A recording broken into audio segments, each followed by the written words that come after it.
మీ మోకాల నొప్పులకు ఎటువంటి సర్జరీ లేకుండా ఎపియాన్ పెయిన్ క్లినిక్ అందిస్తున్న అత్యాధునిక చికిత్స. నమస్కారం. మనతో పాటు డాక్టర్ నిశాంత్ ఉన్నారు. క్రిటికల్ కేర్ సూపర్ స్పెషలిస్టు, అలాగే ఇంటర్నల్ మెడిసిన్లో కూడా స్పెషలిస్టు. వారిని అడిగి ఇంటర్నల్ మెడిసిన్ ద్వారా అలాగే క్రిటికల్ కేర్ ద్వారా మన ఆరోగ్యపరమైన ఇబ్బందుల్లో మనం ఎలా ఎదుర్కోవాలి, శరీరంలో వచ్చే ఈ ప్రమాదకరమైన విష పదార్థాలని నుంచి మనం ఎలా కాపాడుకోవాలి, ఈ విషయాలను మనం తెలుసుకుందాం. ఇప్పుడు ఈ మధ్యనే బాగా ఒక వార్త వైరల్ అవుతుంది. వాళ్ళు 20 ఏళ్ల నుంచి ఎప్పటి నుంచో ఒకటి వాడుతున్నారు. ఆ లెడ్ వాళ్ళు మొత్తం పాయిజన్ అయిపోయి చాలా హెల్త్ ప్రాబ్లం వచ్చిందని. దాన్ని ఎలా చూస్తున్నారు ఈ సంఘటనని? జనరల్గా హెవీ మెటల్ పాయిజనింగ్ అంటారండి. లెడ్ కానీ ఇంకా వేరే మెటల్స్ కూడా ఉంటాయి. అవి ఎప్పుడైతే మనం ఎయిదర్ నోటి ద్వారా తీసుకున్నా కానీ పీల్చినా కానీ అవి దాని ఎఫెక్ట్స్ చూపిస్తాయి అన్నమాట. రెగ్యులర్గా మనము వాడే వీటిల్లో కూడా చాలా కామన్గా ఉంటాయన్నమాట లెడ్ అనే ఇది మాత్రం. ఇప్పుడు వాళ్ళ కేసులో వచ్చి మన అల్యూమినియం, మనం రెగ్యులర్గా వాడే అల్యూమినియం పాత్రల ద్వారా వచ్చి ఉంటుంది. అంటే మరి కుక్కర్లో అన్నం వండడానికి దానికి ఏంటి లింక్? అదే ఇప్పుడు మన కుక్కర్స్ అన్నీ కూడా అల్యూమినియం కుక్కర్స్ ఉన్నాయి. ఆ అల్యూమినియం కుక్కర్స్ జాయింట్స్ దగ్గరంతా ఆ జాయిన్ చేయడానికి లెడ్ వాడతారనమాట.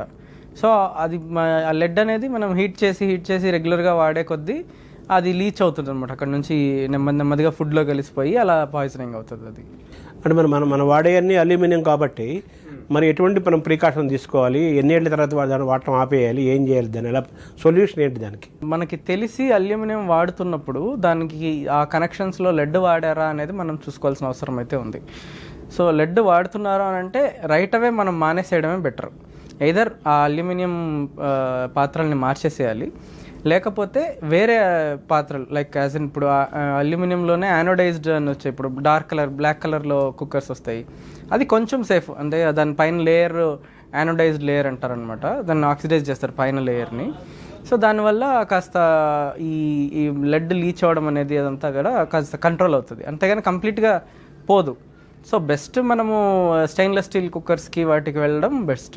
సో ఇవి కుకింగ్ కూడా మారింది స్టైలు.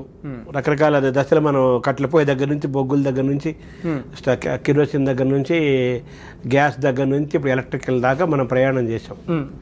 సో ప్రస్తుతం మనం వాడుతున్న ఈ కుకింగ్ ఉన్నాయి కదా, ఆపరేటర్స్ అంటాం కదా, వీటిని ఇవి హెల్తీగా ఉన్నాయా, హైజీనిక్గా ఉన్నాయా, ఆల్టర్నేటివ్గా ఏదైనా మనం దేనికైనా మెథడ్ తీసుకోవాలా, ఎలా చూడాలి వీటిని?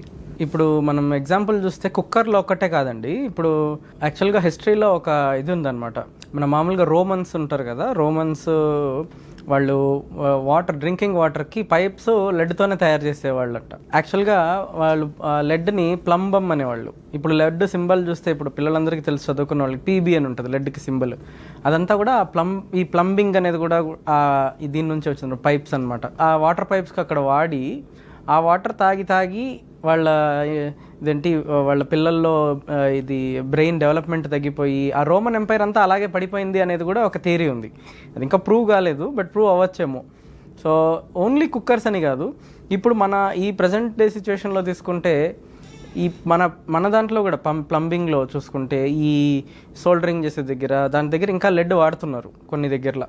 సో దానివల్ల ఆబ్వియస్లీ డ్రింకింగ్ వాటర్లో కూడా లెడ్ ఉంటుంది. అండ్ మోరోవర్ ఇప్పుడు ఈ వాడి ఏమవుతుంది అని అంటే అది లీచ్ అయ్యే కొద్దీ అది ప్లాస్టిక్ లాగా నాన్ బయోడిగ్రేడబుల్, అది మెటల్ కాబట్టి.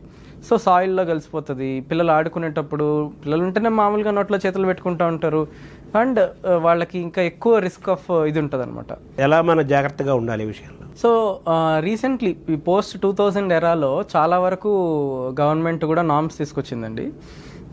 ఇప్పుడు మనకి మామూలుగా ఎంతకుముందు చూసుకుంటే ఈ పెయింట్స్లో ఎక్కువ లెడ్ కనపడేది. దాన్ని కంప్లీట్గా బ్యాన్ చేసేసారు, లెడ్ పెయింట్స్ అన్నిటిని బ్యాన్ చేసేసారు. సో బట్ ఇంకా మనకి ఓల్డ్ హోమ్స్, ఇప్పుడు 2000కి ముందు ఉన్న ఇళ్ళల్లో లెడ్ పెయింట్స్ ఉన్నాయి. ఇప్పటికి కూడా ఐ థింక్ మేము దొరకచ్చేమో, నాకు ఐడియా లేదు. తక్కువకి ఏమన్నా లెడ్ కంటైనింగ్ పెయింట్స్ ఏమన్నా దొరుకుతున్నాయో మనకు ఐడియా లేదు.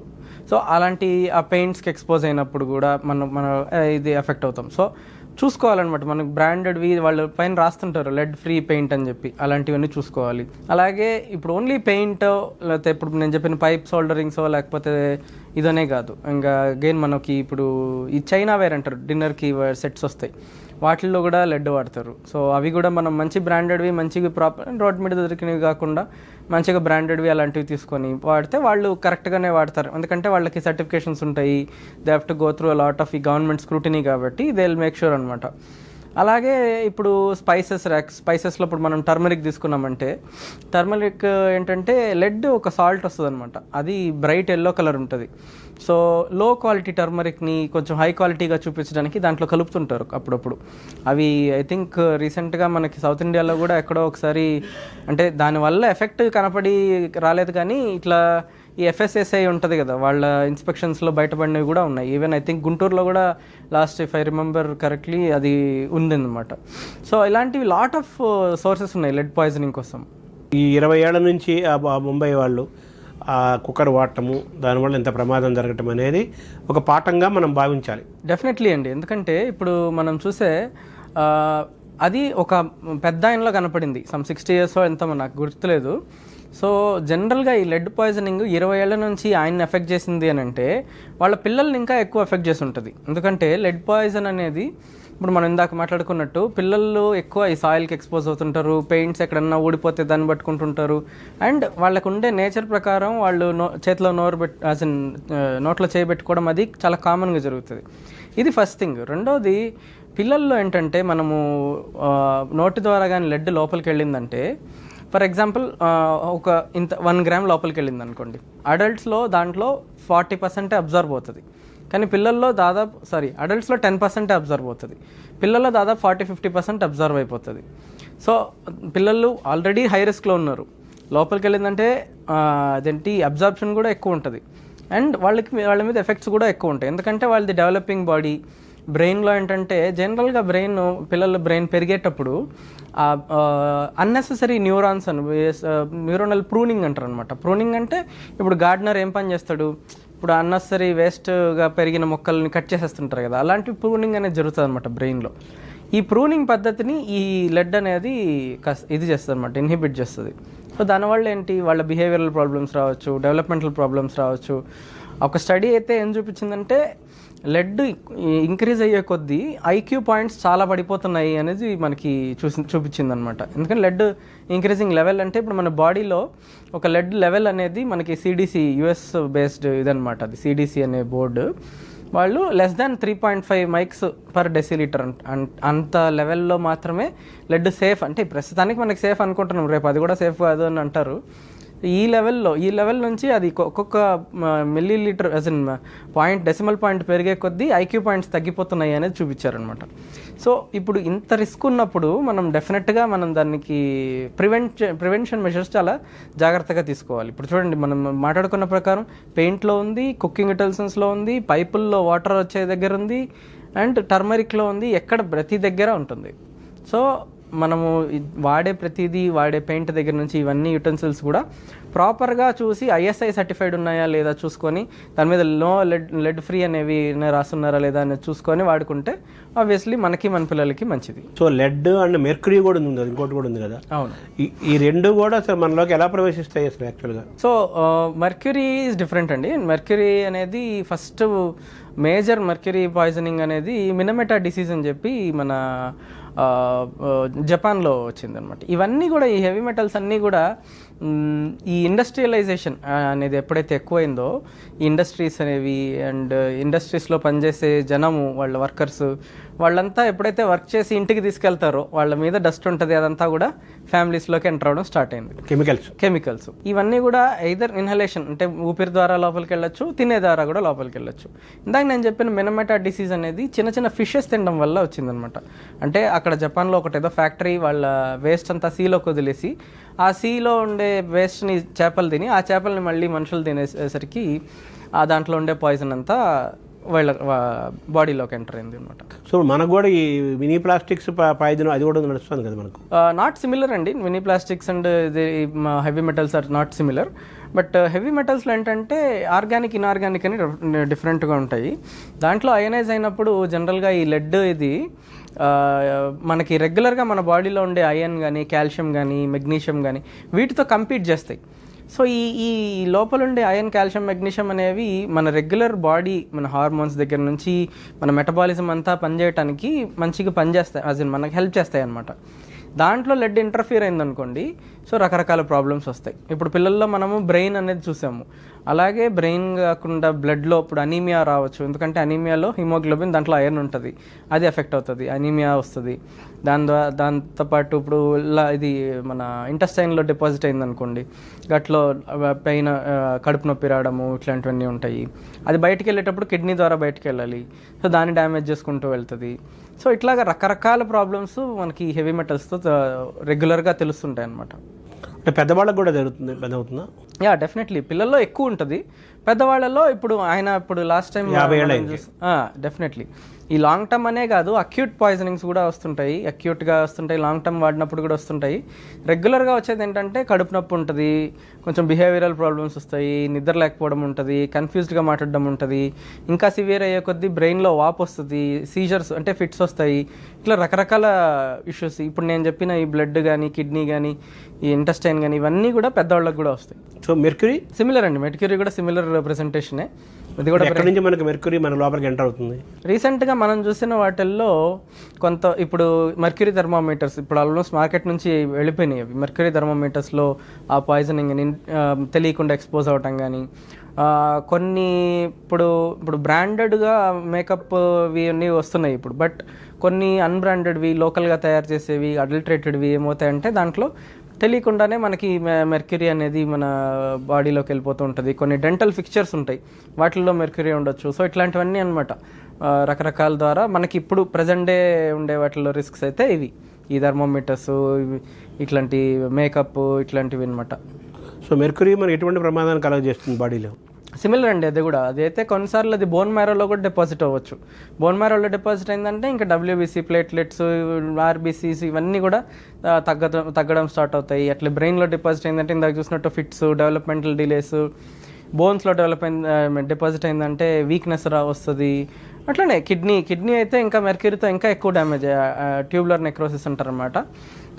ఇవన్నీ కూడా మెర్క్యూరీతో కూడా వస్తాయి. సో లెడ్ అండ్ మెర్క్యూరీ ప్రమాదాల నుంచి మనం ఎలా నివారించుకోవాలి? మనం వాడే ప్రతి దాంట్లో మనకి హెవీ మెటల్ రిస్క్ ఉంది అన్నప్పుడు, సో వాడే ప్రతిదీ మనం జాగ్రత్తగా చూసుకొని వాడుకుంటుండాలి. అంటే ఏవి వాడకాల్లో?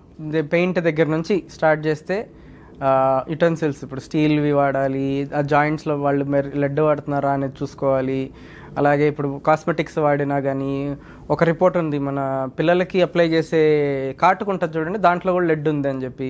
సో అవి కూడా ప్రాపర్గా స్కిన్ మీద టెస్ట్ చేసినవి, ఐఎస్ఐ మార్క్ ఉండేవి, ఇట్లాంటివి తీసుకుంటుంటే ఆబ్వియస్లీ మనకి బెటర్ రిజల్ట్స్ ఉంటాయి. అలాగే ఇప్పుడు ఆ టర్మరిక్ ఎక్కడో మామూలుగా అయితే కొంతమంది వాళ్ళే పసుపు కొమ్ములు తీసుకొని అవి పొడి కొట్టించుకొని చేసుకుంటుంటారు. కొంతమంది లూజ్గా మార్కెట్లో దొరికేవి కొంటారు. అలా కాకుండా ఆల్రెడీ గవర్నమెంట్ రెగ్యులేటెడ్గా ఉండే ఫ్యాక్టరీస్లో తయారయ్యేవి అలా మనం ప్రాపర్గా తీసుకుంటే దాంట్లో లెడ్ అడల్ట్రేషన్ అనేది చాలా తక్కువ ఉంటుంది. అలాగే సిమిలర్లీ ఇప్పుడు యుటెన్సిల్స్ అవి కూడా బ్రాండెడ్వి తీసుకొని ఈ లెడ్ అనేవి లేకుండా చూసుకుంటే బెటర్ అనమాట. ఐరన్ సప్లిమెంట్స్ పేరుతో మనం తీసుకుంటుంటాం బయట సప్లిమెంట్స్, దీన్ని ఎలా చూడాలి? దీనివల్ల జరిగే ప్రోస్ అండ్ కాన్స్ ఏంటి? ఐరన్ అనేది యాక్చువల్గా మనకి అవసరం అండి. ఇప్పుడు ఎలాగైతే ఆక్సిజన్ అనేది మనకు అవసరమో ఐరన్ అనేది కూడా అవసరం. జనరల్గా టెండెన్సీ ఏంటంటే ఆక్సిజన్ మంచిది కదా అని చెప్పి 100% ఆక్సిజన్ తీసేసుకోవడం అంటే వాళ్ళకి చేతిలో ఉండదు. బట్ జనాలు అనుకునేది ఏంటంటే 100% ఆక్సిజన్ అనేది మనకు చాలా మంచిది అనుకుంటారు. అలా కాదండి. ఏదైనా కానీ మందు అనేది మెడిసిన్ ఇస్ మెడిసిన్. సో దాన్ని తక్కువైనా ప్రాబ్లమే, ఎక్కువైనా ప్రాబ్లమే. సిమిలర్లీ అది ఐరన్కి కూడా మనకి వర్తిస్తుంది అనమాట. ఐరన్ తక్కువైనా ప్రాబ్లమే, ఎక్కువైనా ప్రాబ్లమే. సో ఆ ఓవర్ ద కౌంటర్ అంటారనమాట. ఇప్పుడు ఫర్ ఎగ్జాంపుల్ డాక్టర్ ప్రిస్క్రైబ్ చేశారు, ఫర్ ఎగ్జాంపుల్ 2 నెలలకి ప్రిస్క్రైబ్ చేశారు అనుకోండి, ఆ తర్వాత మళ్ళీ వచ్చి చెకప్ చేయించుకోవాలి. అలా కాకుండా మనకి నేనే చూశాను, లైక్ ఎప్పుడో ఐరన్ రాశారు అని చెప్పి 2-3 ఏళ్ళు ఐరన్ సప్లిమెంటేషన్స్ వాడడము, దానివల్ల రకరకాలు లైక్ ఆ ట్యాబ్లెట్ వల్లనే మనకి గ్యాస్ట్రైటిస్లు వస్తాయి. ఐరన్ లోపలికి ఎక్కువ అబ్జార్బ్ అవడం వల్ల అది ప్రతి దగ్గర పోయి డిపాజిట్ అవుతుంటుంది. బ్లడ్ వెజల్స్లో, బ్లడ్ సెల్స్లో, లివర్లో, కిడ్నీలో చాలా వరకు ఐరన్ కూడా సేమ్ ఇలాంటిదే మన బాడీలో ఎఫెక్ట్స్ చూపిస్తుంటుంది. అంటే పాయిజనింగ్ జరుగుతుందా? జరుగుతుంది. ఐరన్ కూడా హెవీ మెటలే, అది కూడా దానివల్ల కూడా హెవీ మెటల్ పాయిజనింగ్ జరుగుతుంది. There are lot of heavy metals, ఇంకా జింక్ అని, ఆర్సెనిక్ అని, మ్యాంగనీస్ అని, సో చాలా వరకు కాడ్మియం అని, ఇట్లా హెవీ మెటల్స్ చాలా ఉన్నాయన్నమాట. మనం ప్రతిదాన్ని స్టడీ చేయలేం కాబట్టి ఎవ్రీథింగ్కి ప్రతిదానికి ఒక చెక్ చేసి రెగ్యులేటరీ బాడీ ఏదైతే ఉందో అది సర్టిఫై చేసినవి మనం వాడుకుంటే బెటర్. అవి సర్టిఫై చేసినవి మనం తీసుకోవటం అనేది దాని అవేర్నెస్ ఎంతవరకు ఉందంటారు జనాలు? లేదు, అస్సలు లేదు జనాల్లో. ఇప్పుడు ఫర్ ఎగ్జాంపుల్ మీరు ముంబైలో ఒక కేసే ఇంత సెన్సేషనలైజ్ ఎందుకు అవుతుంది అని అంటే ఎవరికి తెలీదు. ఇట్లా పెయింట్లో ఉంటుంది, ఇట్లా మనం వాడే కుక్కర్లో వస్తుంది అనేది ఎవరికి తెలీదు. తెలుసుంటే ఇంత పెద్ద సెన్సేషన్ ఎందుకు అవుతుంది చెప్పండి. అది వాళ్ళందరికీ తెలుసుంటే ఇట్లాంటివన్నీ ప్రాపర్గా చూసి వాడుకుంటే అది వాళ్ళకు కూడా వచ్చేది కాదు. సో అవేర్నెస్ అయితే చాలా తక్కువ ఉంది. మీరు చూసారంటే రీసెంట్గా అంటే ఐ థింక్ ఒక మేబీ ఒక 7-8 years అయ్యిండొచ్చేమో, యాడ్ అనమాట అది. దాంట్లో వాళ్ళు ఏంటంటే ఈ పెయింట్ వాడండి, మీ పిల్లల భవిష్యత్తు బాగుంటుంది, దేంటి మీ పిల్లలు ఎంత బ్రైట్గా ఉంటారు అని చెప్పి స్కూల్లో బాగా మార్కులు వస్తాయి అట్లా అని చెప్పి ఏదో యాడ్ అనమాట అది. అప్పట్లో అందరూ అన్నారు పెయింట్కి పిల్లల ఫ్యూచర్కి ఏంటి సంబంధం అని చెప్పి. ఇప్పుడు అంత అవేర్నెస్గా ఉంటే అసలు ఆ క్వశ్చనే వచ్చేది కాదు. ఎందుకంటే లెడ్ ఫ్రీ పెయింట్ వాడితే పిల్లలు బ్రెయిన్ ఎఫెక్ట్ కాదు. సో ఆబ్వియస్లీ వాళ్ళ ఐక్యూ బాగుంటుంది, వాళ్ళ డెవలప్మెంట్ బాగుంటుంది, ఫ్యూచర్ బాగుంటుంది అనేది ఆ యాడ్ యొక్క. సో అది ఎవరికి తెలియక దాన్ని యాక్చువల్గా ఇదేంటి ఇట్లా అంటున్నారు అని చెప్పి. సో ఇప్పుడు ఇలాంటిది మనం ఆ యాడ్లో ఐ థింక్ షారుఖ్ ఖాన్ ఉంటాడు అనుకుంటా. సో అలాగా వేరే పెద్దవాళ్ళతో మనం ఇట్లాంటి ఏదైనా క్యాంపెయిన్స్ నడిపించడం కానీ చేపించడం కానీ గవర్నమెంట్ సైడ్ నుంచి కానీ, లేదా వాళ్ళే ఇండిపెండెంట్గా కూడా ఇప్పుడు లాట్ ఆఫ్ లైక్ యాడ్స్లోనే రానక్కర్లేదు, ఇన్స్టా ఉంది, ట్విట్టర్ ఉంది, రకరకాలు ఉన్నాయి కాబట్టి ఆ సోషల్ మీడియా ద్వారా దాన్ని అవేర్నెస్ కానీ పెంచగలిగితే చాలా వరకు మనకి ఉపయోగపడుతుంది. ఇప్పుడు మ్యాక్సిమం ఇప్పుడు అవేర్నెస్ లేకపోవడం వల్ల సైలెంట్గా లోపల మనలో పాయిజన్ ఎంటర్ అయిపోతుంది. Definitely yes, that is the point. మనకు ఎవరికి అవేర్నెస్ లేదు దేనివల్ల ఏమవుతుంది అనేది. దానివల్ల అది మన ఇంట్లోకి ఎంటర్ అయిపోయి, ఇప్పుడు మన ఫుడ్లోకి ఎంటర్ అయిపోయి పిల్లల ఫ్యూచర్ పాడు చేసేంత వచ్చేసి. ఇప్పుడు చూడండి, వీఆర్ టాకింగ్ అబౌట్ ఈ 2000 years బ్యాక్ రోమ్ ఎంపైర్ పడిపోయింది లెడ్ వల్ల అని. కానీ ఈ రోజుకి కూడా మనం మారలేదు కదా. అదే ఫుడ్లో అదే అప్పుడు పైప్స్లో వచ్చేది ఇప్పుడు కుక్కర్ నుంచి వస్తుంది. అట్ ది సేమ్ టైం మన శరీరంలో అవి ఎంతవరకు ఉన్నాయి, ఏంటి ఉన్నాయి, ఏ స్టేట్లో ఉన్నాయి, ఎలా తెలుసుకోవాలి మనం? సో దీని గురించి కూడా ఎక్కువ మందికి తెలియదండి. ఇది ఏంటంటే మామూలుగా బ్లడ్లో లెడ్ లెవెల్స్ ఎంత ఉన్నాయి అని చెక్ చేసే టెస్ట్ ఉంటుంది అనమాట. చాలా కామన్గా ఉంటుంది. సో అది ఇప్పుడు మనం షుగర్ చెక్ చేసుకునే ప్రిక్ ఉంటుంది కదా, అలా కూడా ఒక టెస్ట్ ఉంది. దాంట్లో కానీ పాజిటివ్ వచ్చింది అనుకోండి, ప్రాపర్ బ్లడ్ టెస్ట్ చేసుకోవచ్చు. సో దాంట్లో భాగంగానే మనకి ఆల్రెడీ గైడ్ లైన్స్ ఉన్నాయి, ఎంత ఉండాలి, ఎంతకంటే ఎక్కువ ఉండకూడదు అనేది. సో ఆ టెస్ట్ కానీ మనం చేయించుకున్నామంటే ఇప్పుడు రెగ్యులర్గా ఏ మేజర్ ల్యాబ్కి వెళ్ళినా కానీ మీకు దొరుకుతాయి అవి. అది చేయించుకొని అది కానీ లెవెల్ మీకు more than 3.5 micrograms per deciliter కానీ వచ్చిందంటే you will have to be very careful అనమాట. కేర్ఫుల్ ఇన్ ద సెన్స్ అసలు ఎక్కడి నుంచి వస్తుంది ఇది, మన ఇంట్లో ఏదన్నా మార్చుకోవాల్సింది ఉందా, లేకపోతే కొంతమందికి ఇప్పుడు ఫ్యాక్టరీస్లో పనిచేసే వాళ్ళకి మనం అదేంటి ఎక్కడ ఎక్స్పోజ్ అవుతున్నాము, ఇంటికి వచ్చాక మనం ఎలా దీన్ని పిల్లలకి ఎక్స్పోజ్ కానికుండా చూసుకోవాలి, లేకపోతే ఇంట్లో వాడే కుక్కర్స్ ఎలా మార్చాలి, ఇవన్నీ కూడా మీకు ఆ టెస్ట్ చేసుకుంటే తెలిసిపోతుంది. సింగిల్ టెస్ట్ అది చేసుకుంటే మీకే తెలిసిపోతుంది. ఎందుకంటే చూడండి, ఇప్పుడు రేపు ప్రాబ్లం వచ్చిన తర్వాత దాని ట్రీట్మెంట్ అనేది చాలా కష్టం. ఆల్రెడీ డ్యామేజ్ అయిపోయిందని మనం ఏం చేయలేం. ఏదైతే ఐక్యూ పాయింట్స్ పడిపోయినాయో పిల్లలకి దాన్ని ఇంప్రూవ్ చేయలేం. ఎందుకంటే నేను ఇందాక చెప్పిన ప్రూనింగ్ కాన్సెప్ట్ ప్రకారము వైరింగే ప్రాబ్లం ఉంది. సో వైరింగ్ ప్రాబ్లం ఉండిన తర్వాత దాన్ని డెవలప్ అయిపోయింది అట్లాగా, దాన్ని మనం ఏం చేయలేమన్నమాట.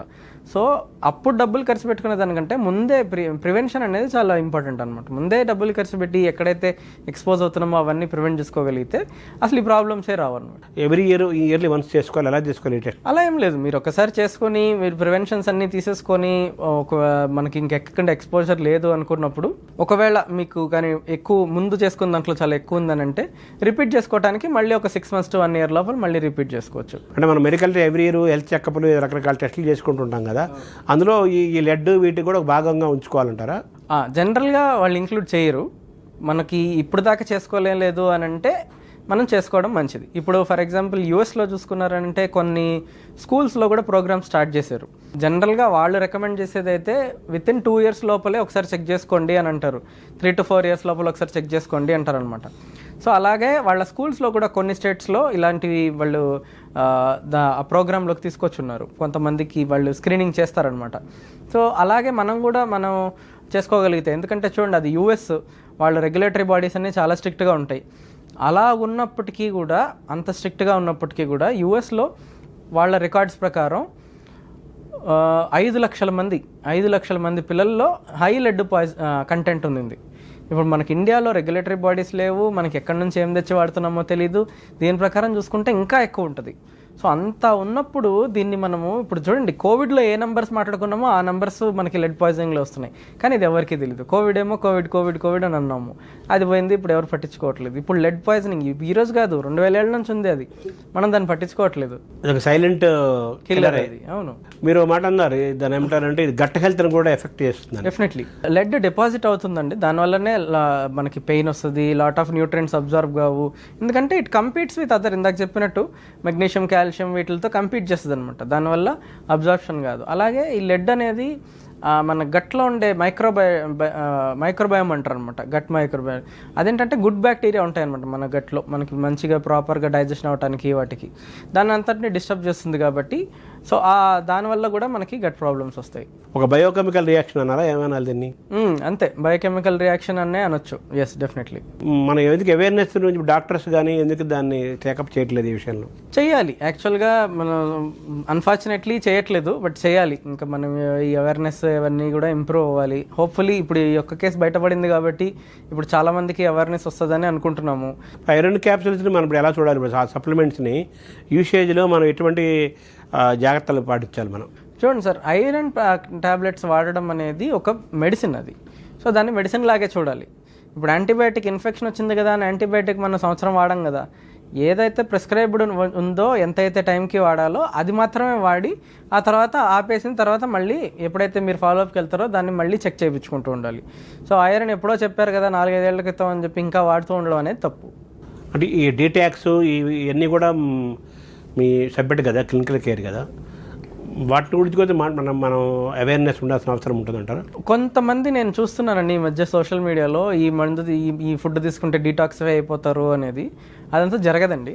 ఏ ఫుడ్ కూడా మన నుంచి డీటాక్సిఫై చేయలేదు, మన బాడీ మనల్ని డీటాక్సిఫై చేసుకోగలుగుతుంది అంతే. సో ఈ డీటాక్సిఫై అనే ఆ కాన్సెప్టే మనకి యాక్చువల్గా సైంటిఫికలీ నాట్ వెరీ ఇదేంటి స్ట్రాంగ్లీ ప్రూవెన్ అనమాట. సో మనం డీటాక్సిఫై అని అంటే మనం ఆల్రెడీ టాక్సిన్ లోపలికి తెచ్చేసుకొని దాన్ని తీయటం. హెవీ మెటల్స్ ప్రకారం మనం లోపలికి తీసుకొని రాకుండా ఉండడమే మంచిది, ఎందుకంటే ఆల్రెడీ వచ్చేసినాయి అంటే అది చేసే డ్యామేజ్ అది చేసేసే వెళ్తుంది. మినరల్స్ ఉంటాయి కదా బాడీలో? ఉంటాయి. ఆ మినరల్స్ కూడా మనం బ్యాలెన్స్ మెయింటైన్ చేసుకోవాలి. రెగ్యులర్ ఇండియన్ డైట్లో రకరకాల మినరల్స్ కానీ ప్రోటీన్స్ కానీ ఎవ్రీథింగ్ ఉంటాయండి. మనం ప్రాపర్గా తీసుకోవాలి అంతే. అంటే ఎక్కువ తక్కువ అన్నట్టు కాకుండా ప్రాపర్గా మనం తీసుకుంటే మనకు వేరే మినరల్ సప్లిమెంటేషన్స్, విటమిన్ సప్లిమెంటేషన్స్ అన్నీ అవసరం ఉండదు. ఇప్పుడు మనకి సాఫ్ట్వేర్ అని ఇంకోటని రావటం వల్ల మనం ఇండోర్గా ఉండిపోయి యాజ్ ఇన్ సన్లైట్కి ఎక్స్పోజర్ లేకుండా ఉండడం వల్ల వెరీ కామన్గా మనం విటమిన్ డి డెఫిషియన్సీస్ కానీ దాంతోపాటు వచ్చే కాల్షియం డెఫిషియన్సీస్ కానీ రెగ్యులర్గా చూస్తున్నాము. సో మనం రెగ్యులర్ టెస్ట్లో చెకప్ చేయించుకునే దాంట్లో ఇప్పుడు అందుకే ఆ విటమిన్ B12, విటమిన్ D3 అనేది కూడా యాడ్ చేసి ఉన్నాయి. దాంట్లో వచ్చే దాని ప్రకారం దాన్ని బట్టి ట్రీట్మెంట్ నేనే చాలామందికి ఇచ్చాను. ఆ ట్రీట్మెంట్ వల్ల కూడా ఇంప్రూవ్ అయ్యారు. ఈవెన్ బిఫోర్ ట్రీట్మెంట్ మనం సన్ ఎక్స్పోజ్ అవ్వాలి, ఎర్లీ మార్నింగ్ ఆ టైంలో సన్ ఎక్స్పోజర్ అయితే విటమిన్ డి వస్తుంది అనేది మనం రెగ్యులర్గా చెప్పేదే. సో దాని ప్రకారం ఈ ఒకటి రెండు విటమిన్స్, ఇప్పుడు B12 అనేది ప్యూర్లీ వెజిటేరియన్స్లో B12 అనేది తక్కువ ఉంటుంది. ఎందుకంటే మోస్ట్లీ B12 అనేది కొంచెం యానిమల్ ప్రోడక్ట్స్ నుంచి అట్లా వస్తుంటుంది కాబట్టి సో ఆ రకమైన సప్లిమెంట్స్ తీసుకుంటే సరిపోతుంది. సో ఇంటర్నల్ మెడిసిన్ అలాగే క్రిటికల్ కేర్ సూపర్ స్పెషలిస్ట్ లేదా మీరు అంటే జనం మీ దగ్గర రాకుండా ఉండాలంటే ఏం చేయాలి? ఏ పరిస్థితులు మీ దగ్గరికి వస్తాయి? చూడండి, ఎప్పుడు కూడా ప్రివెంట్ చేసుకోవడం అనేది ముందే చేసుకోగలిగితే మనం మమ్మల్ని చూడాల్సిన అవసరం ఉండదండి. ఇప్పుడు చెప్పినట్టు ఈ బ్లడ్ టెస్ట్ ఒక సింగిల్ ప్రిక్కి మనకి ఇంత పెద్ద ప్రమాదం నుంచి తప్పించుకోవచ్చు అనే దాన్ని మనం నెగ్లెక్ట్ చేస్తున్నామనంటే అవగాహన ప్రాబ్లం అదంటే. ఇప్పుడు ఈ సింగిల్ ప్రిక్తో మనం హాస్పిటల్కి వెళ్ళడం, డాక్టర్ దగ్గరికి వెళ్ళడం మనకి ప్రివెంట్ చేసుకోవచ్చు అన్నప్పుడు అది చేసుకోవడంలో నష్టం లేదు కదా. సో అలాంటి ప్రివెంటివ్ మెషర్స్ మనం తీసుకోగలిగితే సరిపోతుంది. అంటే అసలు క్రిటికల్ కేర్కి ఎందుకు రావాల్సి వస్తుంది అసలు యాక్చువల్ ఏ పరిస్థితిలో వస్తారు, ఏ స్టేజ్? సో జనరల్గా అండి మనకి లాట్ ఆఫ్ అంటే ఇప్పుడు మీరు చెప్పినట్టు 20 ఏళ్ల నుంచి ఒకళ్ళు ఎవరో తీసుకున్నారన్నారు కదా, జనరల్గా అలాంటి కేసెస్ మన దగ్గరికి రావండి, క్రిటికల్ కేర్ దగ్గరికి రావు. జనరల్గా ఓపీలో ట్రీట్ అయిపోతాయి, ఆ ప్రివెన్షన్ ప్రాక్టీసెస్ అవి సరిపోతుంది అనమాట. కొన్నిసార్లు అక్యూట్ లెడ్ పాయిజనింగ్ అంటారు, చాలా వరకు ఎక్కువ లెడ్ పాయిజన్ అయిపోవటం కానీ, ఇదే క్రానిక్ కేసెస్లో ఎక్కువ శాతం వాళ్ళు తీసుకోవడం కానీ ఇలాంటివి జరిగినప్పుడు బ్రెయిన్లో అఫెక్ట్ అవ్వడం అనేది దానివల్లనే ఎక్కువ శాతం మనకి ఐసీయూలోకి వస్తుంటారు. బ్రెయిన్ అంటే ఏంటి, ఇందాక అన్నట్టు బ్రెయిన్లో వాపు, ఆ వాపు వల్ల వచ్చే ఫిట్స్, ఇది డిపాజిట్ అవ్వడం వల్ల వచ్చే ఫిట్స్, ఇట్లాంటివన్నీ కూడా కామన్గా ఉంటాయన్నమాట. ఇప్పుడు ఫిట్స్ వచ్చిందంటే స్ప్రో కాలిపోతారు కదా, సో దానివల్ల మనం ఐసీయూలోకి రావడము, వెంటిలేటర్ మీదకి ఎక్కడము, ఇవన్నీ కూడా రెగ్యులర్గా చూస్తుంటాం అన్నమాట. ఇప్పుడు ఐసీయూలోకి వచ్చిన తర్వాత దాన్ని ఎలా తీయాలి, దానికి యాంటీడోట్ ఏంటి అనేవి మన దగ్గర ఉన్నాయి. ఆబ్వియస్లీ ఇప్పుడు అది మనము ఇచ్చినప్పుడు కంప్లీట్గా 100% అది బయటికి వచ్చేయలేదు, ఎందుకంటే లాట్ ఆఫ్ లిమిటేషన్స్ ఉంటాయి, లాట్ ఆఫ్ ఇవి ఉంటాయి. చాలా ఏరియాస్లో, చాలా కొన్ని చిన్న హాస్పిటల్స్లో అవి దొరకవు. సో ఇట్లాంటి ప్రాబ్లమ్స్ మనం ఐసీయూలో కూడా ఫేస్ చేస్తుంటాం అనమాట. సో మనం ప్రివెంట్ చేసుకొని మీరు హాస్పిటల్ దాకే ఐసీయూ దాకా రాకుండా ఉండడమే మంచిది. లెడ్, మెర్క్యూరీ, ఐరను ఇలాంటి వాటి విషయంలో మీరు సూచించే సూచనలు ఏంటి? అన్మానిటర్డ్గా ఏవి మెడిసిన్స్ కానీ వాడకూడదు. ఒక రెగ్యులేటెడ్ బాడీ చెక్ చేయకుండా మార్కెట్లోకి రిలీజ్ చేసిన ప్రోడక్ట్స్ని మనం ఎంకరేజ్ చేయకూడదు. ఇప్పుడు నేను ఇందాక చెప్పినట్టు ఆ పసుపు దగ్గర నుంచి మనకి వాటర్ దగ్గర నుంచి ఫుడ్ కుక్కర్ నుంచి స్పైసెస్లో కూడా కొన్ని ఉన్నాయి. ఇక్కడ రకరకాలు మనకి ఇన్ని ఎక్స్పోజర్స్ ఉన్నప్పుడు మనం వాడే ప్రతిదీ, పిల్లలకి పెట్టే ప్రతిదీ, ఇప్పుడు ఫర్ ఎగ్జాంపుల్ చూడండి, రెస్టారెంట్స్ నుంచి ఫుడ్ తింటుంటాము, దాంట్లో ఏం పసుపు వాడతారో మనకు తెలియదు, ఏమి స్పైసెస్ వాడతారో మనకు తెలియదు, వాళ్ళు ఏం వాటర్ వాడారు, ఆ వాటర్ ఎక్కడి నుంచి వచ్చింది మనకు తెలియదు, కుక్కర్లో చేశారా ఎక్కడి నుంచి చేశారా తెలియదు. సో ఇవన్నీ కూడా మనం ప్రాపర్గా చూసుకుంటూ, అవన్నీ అవాయిడ్ చేసుకుంటూ, మన పిల్లలు ఎదిగే వరకు, మనం డెవలప్ అయ్యే వరకు మనం చూసుకుంటూ ఉండాలన్నమాట. రకరకాల పొల్యూషన్ ఉన్నాయి కదా, ఆ పొల్యూషన్ ద్వారా కూడా ఈ మెటల్స్ ఏమైనా లోపలికి ఎంటర్ అవుతాయా? డెఫినెట్లీ అండి, మంచి క్వశ్చన్ అడిగారు. నేను యాక్చువల్గా అది ఇందాక మెన్షన్ చేయలేదు. ఇప్పుడు మీరు చూసారంటే లెడ్ ఫ్రీ పెట్రోల్ అని ఒకటి వస్తుంది. సో ఆ లెడ్ ఫ్రీ పెట్రోల్ ఏంటంటే, అంతకుముందు లెడ్ యాడ్ చేసేవాళ్ళు, యాజ్ ఇన్ దానిలో పెట్రోల్లో ఉండేది. ఆ లెడ్ పెట్రోల్ మనం ఇది ఎయిర్ పొల్యూషన్ కాజ్ చేసినప్పుడు కూడా, ఇందాక నేను చెప్పినట్టు ఇన్హలేషన్ ద్వారా, అంటే గాలి పీల్చుకున్నప్పుడు కూడా ఆ లెడ్ అనేది బాడీలోకి ఎంటర్ అవుతుంది. సో దాని ఎఫెక్ట్స్ లంగ్ మీద ఉంటాయి. నెమ్మదిగా రెస్పిరేటరీ ఫెయిల్యూర్ అంటారు, దాంట్లోకి వెళ్తారు, ఆక్సిజన్ తగ్గిపోతుంది, కార్బన్ డైఆక్సైడ్ పెరుగుతుంది, ఇట్లాంటి ప్రాబ్లమ్స్ అన్నీ కూడా వస్తాయి ఎయిర్ పొల్యూషన్ ద్వారా కూడా. డీజిల్ కార్లు ప్రొడక్షన్ ఆపేసి మెల్లగా పెట్రోల్ కార్లు వస్తున్నాయి. ఈ పెట్రోల్ కూడా మెల్లగా తగ్గించేసేసి ఎలక్ట్రిక్ కార్లు పెరుగుతాయని అంటున్నారు, కొన్ని వస్తున్నాయి కదా. దీనివల్ల మనకి ఈ సమస్యకి నివారణలో ఇది కూడా ఏమైనా ఉపయోగపడుతుంది? ఇది 2 ways అండి. ఒకటి, మనము ఇప్పుడు పెట్రోల్ని తీసేసాం కాబట్టి ఎయిర్ పొల్యూషన్లో తగ్గొచ్చేమో. బట్ ఈ బ్యాటరీస్లో ఇంకొక మంచి పాయింట్ ఏంటంటే, మీరు మాట్లాడింది, బ్యాటరీస్లో కూడా లెడ్ వాడతారు. అది ఇప్పుడు ఈ కార్స్లో వాడే బ్యాటరీస్లో ఉంటుందా లేదా అనేది మనం ఇప్పుడు చూడాల్సిన అవసరం ఉంది. ఇప్పుడు ఈ బ్యాటరీస్లో కూడా లెడ్ ఉంటుంది అనమాట. ఎందుకు అది ఇంపార్టెంట్ అంటే, ఈ బ్యాటరీస్ అన్నీ కూడా 5-6 ఏళ్ల క్రితం, 5-6 ఏళ్ళు లేకపోతే దానికి ఉండే వ్యారంటీగో దాని లైఫ్ టైం అయిపోయిన తర్వాత బ్యాటరీస్ అనేవి ఎక్స్పైర్ అయిపోతాయి. దాని తర్వాత ఆ బ్యాటరీస్ ఏమవుతున్నాయి, అది దాన్ని ఎలా డిస్పోజ్ చేస్తున్నారు అనే దానికి ఒక రెగ్యులేషన్ లేదనుకోండి, అవి ఏ రివర్లోనో లేకపోతే ఇంకొక మన ఏమంటారు సాయిల్లోనో పూడ్చిపెట్టేయడం, ఇట్లాంటివే జరుగుతాయి. దానివల్ల ఏమవుతుంది, మళ్ళీ సాయిల్లోకి వస్తుంది, మళ్ళీ రివర్స్ ద్వారా మన ఇంటికి వస్తాయి. మనం వాటర్ ప్యూరిఫైయర్ వాడకపోవచ్చు, ఇట్లాంటివన్నీ ద్వారా ఏమవుతుంది, మళ్ళీ మనలోకి వస్తాయి. సో ఒక విధంగా మనం ఎయిర్ పొల్యూషన్ తగ్గడానికి మనం ఎలక్ట్రిక్ వాడుతున్నాము, దాన్ని తీసి మనం ప్రాపర్గా డిస్పోజ్ చేయలేదనంటే తిరిగి మళ్ళీ మన దగ్గరికి వస్తాయి.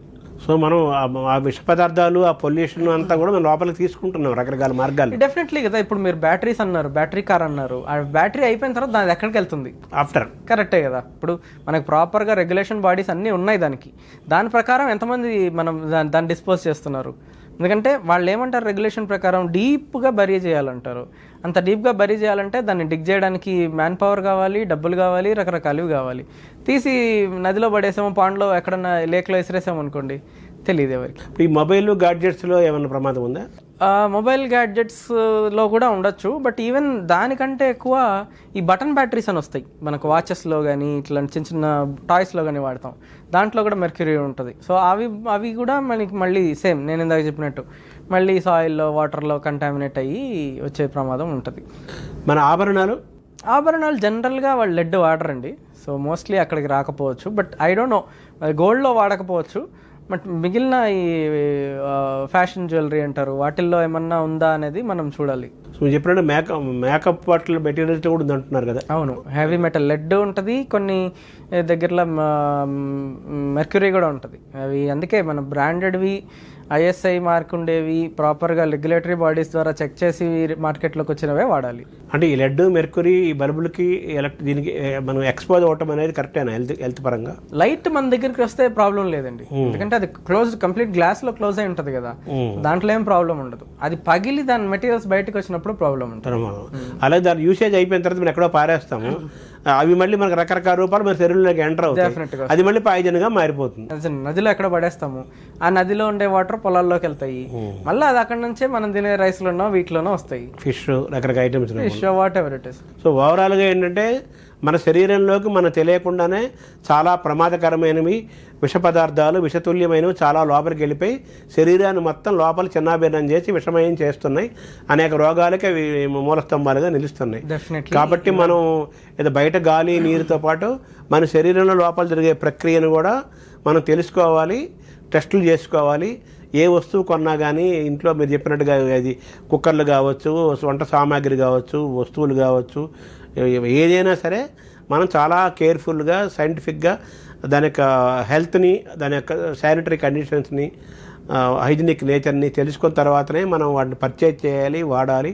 తర్వాత వాడకం అయిపోయిన తర్వాత కూడా వాటిని పూర్తిగా ధ్వంసం చేయాలి. ధ్వంసం చేయకుండా భూమి ఉన్నాయంటే మళ్ళీ మరి ఇంకో రూపంలో మన లోపలికి ఎంటర్ అవుతుంది దీని సారాంశం. ఎగ్జాక్ట్లీ దీని నుంచి మనం పాఠాలు నేర్చుకొని మనం చాలా జాగ్రత్తగా ఉండాలని దీని సారాంశం. అవును, అంతే కదా. థ్యాంక్ యూ డాక్టర్ గారు. Thank you.